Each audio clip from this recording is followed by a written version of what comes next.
Is recognized. Thank you, Madam Speaker. I'd like to yield 2 minutes to the gentleman from Texas, Dr. Paul. Madam Speaker, I rise in opposition to this resolution, not because I am taking sides and picking who the bad guys are and who the good guys are, but I'm looking at this more from the angle of being a United States citizen, an American. And I think resolutions like this really do us great harm.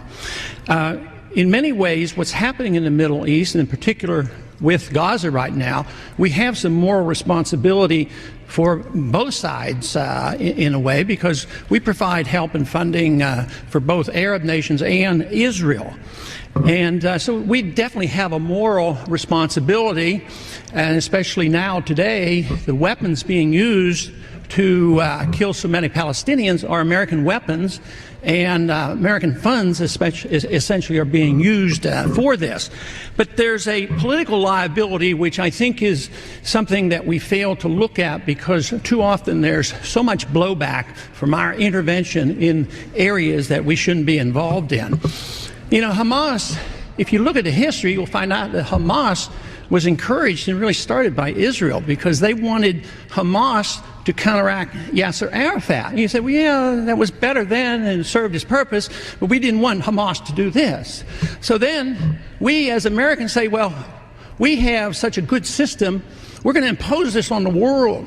We're going to invade Iraq and teach people how to be Democrats. We want free elections.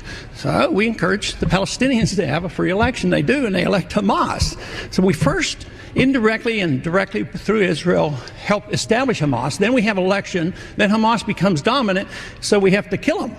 You know, it just doesn't make sense. During the 80s, you know, we were allied with Osama bin Laden. And we were contending with the Soviets. It was at that time our CIA thought it was good if we radicalized the Muslim world. So we financed the madrasa schools to radicalize the Muslims in order to compete with the Soviets. There's too much blowback. There's a lot of reasons why we should oppose this resolution. It is not in the interest of the United States. It's not in the interest of Israel either.